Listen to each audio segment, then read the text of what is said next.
Okay. All right, next, something a little bit more upbeat. So a little more upbeat, right? Something a little bit more. All right, so as you start your journey here, building agencies, building your own agency, helping your folks build their own agencies, there's going to be ups and downs. And we know what's going to happen, and it's okay. Just prepare for it and be ready for it. And that's something that Ruth is going to talk to you about right now. Ladies and gentlemen, Ruth Slingo.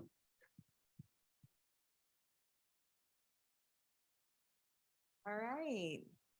Hello again. So I'm gonna tell, can I share like 3-minute story, Scott?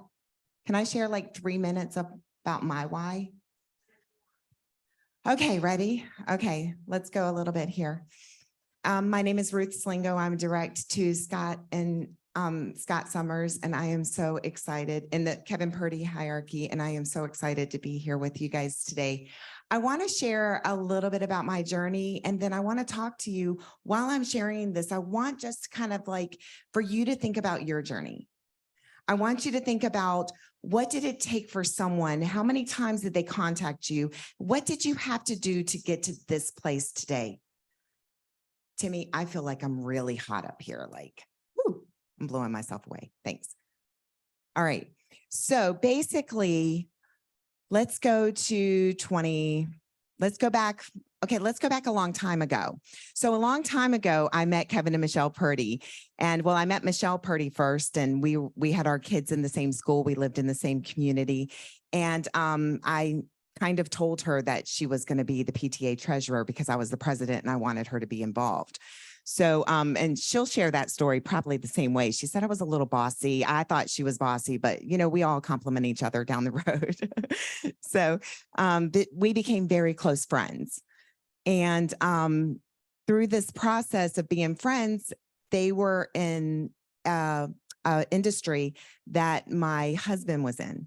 So Kevin left that industry. My husband left that industry and started his own renovation company. And when he did that, basically, they stayed friends. Well, enter, you know, me being an interior designer for 25 years, it was great. I loved what I did. And Kevin left the waterproofing or home improvement and went to insurance. And I was like, what is he doing? Like, that's crazy. Like, nobody does insurance. Like, what's going on? And to make a long story short, Kevin started doing really good, and I got kind of like jealous of seeing all these posts with Michelle traveling everywhere. And I was like, no, I'm good. After all, you know, I make over 6 figures, you know, I'm an interior designer, 25 years is great. And Michelle's like, just go to lunch with me one day. Just go to lunch with me. And so she met me, we went to lunch, and then she's like, I want you to just talk to Kevin. You and Pat come out and go to dinner with Kevin. So we went out to dinner with Kevin and Michelle, and I was like, oh yeah, you know, I love what I do. Is anybody in here warm market? Raise your hand if you're warm market. Were you asked, you know, if you loved what you did and, you know, or how your approach was? So think about that. I said, oh yeah, I love what I do. And Kevin just sat back in his chair. He's like, okay. He's like, but do you really? I was like, yes, of course. Defensive, you know, yes, of course I do. Of course I do. Well, actually, I did think I loved what I did until I realized that I had worked 2014, 360 out of 365 days. I had 4 young children. I had paid the babysitter not only to watch my kids, but I had paid her an extra $400 a week to do the grocery shopping.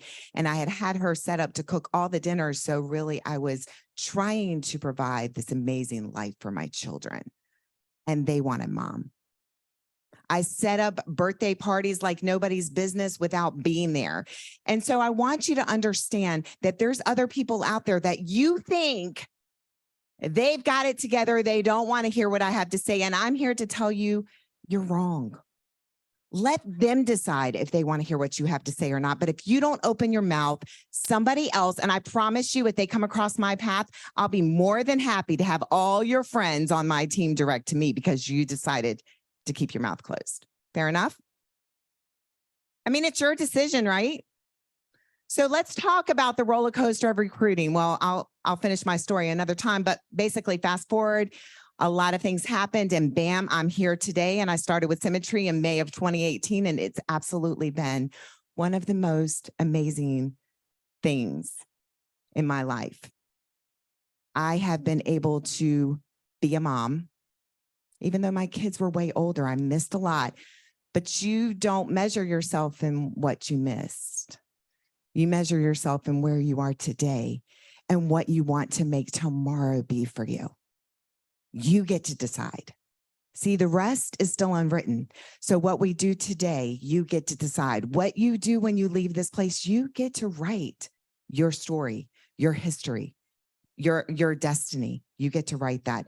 Let's talk really quickly about the roller coaster of recruiting. How are we going to avoid the roller coaster of recruiting? This is actually real life. I went to a leadership conference in 2018, and Casey Watkins was drawing on this board, a roller coaster. You got up and down and up and down and up and down. 1 month you have 20 recruits. The next month you have 8. The next month you have 15. The next month you have 2. The next month, does anybody's world sound like that if you've been in building? Anybody's world sound like that? Well, there are pitfalls along the way. And you have to understand the law of sowing and reaping. There is 90 days to harvest. So what you do today will impact you not tomorrow when it comes to this, but 90 days from now. So what are 6 pitfalls that we can avoid the roller coaster of recruiting? Well, recruiting is a pipeline business. Number 1, ready guys? The why is not strong enough. Your why is not strong enough. What is it going to take for you to show up actually to plan your children's birthday party instead of paying somebody and showing up just at the last minute? What's more important to you? What do you want to do to build your legacy? Where is your why? Your motivation's in the wrong spot. Maybe your why is to get to a top contract level. That really you need to get a little bit of a deeper, stronger foundation for your why. You need to really dig down and find out what your why is. And then you get going and going and going, and then you'll let your foot off the gas. Why? Because your why is not strong enough to take you there. Number 2, you stop plugging in. After all, I'm building, I'm doing great. I started maybe not talking to Scott Summers every day 4 or 5 times a day. Maybe I went down to 2 times a week. That's not the right thing to do. You have to stay consistent and plug in and stay consistent and be on. Don't think that you are building and you've got agents and you don't have to attend those calls that you attended to get you to where you are now. You have to plug into the system in the entirety as opposed to just picking the parts of the cornerstone and the keys that got you to where you were. All of it together is what's going to make it work. Also, when you stop plugging in, you sometimes relinquish your belief system for someone else's or other people's belief system. When you stop plugging into people that are thinking like you, and you go share what your plan of action is with someone that doesn't know the plan that you're involved with, then you allow them to decide if you should build or not. You have just given up ownership of your business by letting someone else be in control of your actions because what they think is more important than what you think. That dream you have, and I said this before, and I'm going to say it every time, that dream that you have for what you want to accomplish and where you want to go was given to you by God. And when he gave it to you by God, he gave you everything you need and equipped you entirely in your being to be able to make it happen. So why are you, and he didn't give that dream to your sister or your brother, he gave it to you. So don't think they're going to understand the dream that you received. because it's not their dream. Their dream's different. So what they think you should do, you need to just really check it. That's why association is so important. We're all here trying to get to the same place. So keep plugging in. Number 3, you shift your process with the wind. Oh my God, I just heard this on the national call, Scott. Guess what I'm going to do tomorrow? And then a month later, oh my God, Scott, you're never going to believe this. Kelly, Scott, oh my goodness. You know what Andrew Jimenez is doing? I need to do that. That's exactly what I need to do. I mean, do you understand what I'm saying?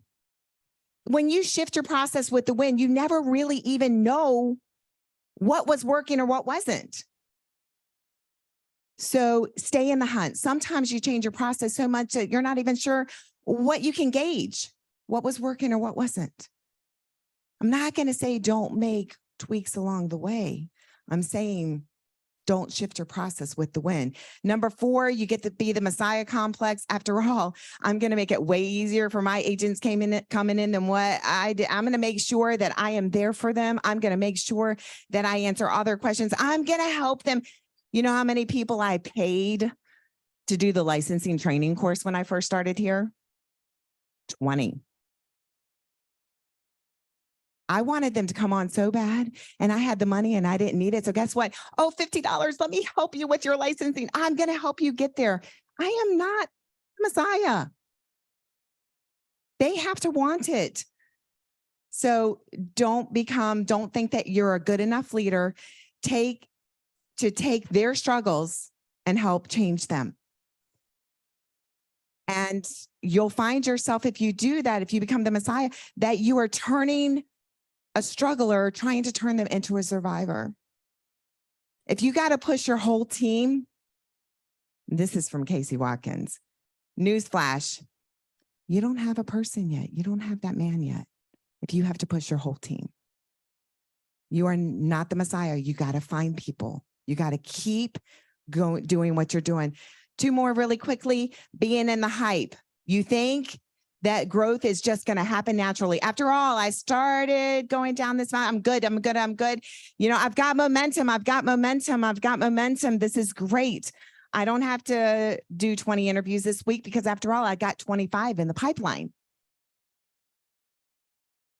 Being in the hype, guess what? You think it's going to continue to happen. This is a pipeline business. You take your foot off the gas 90 days from now, you're going to know that you took your foot off the gas.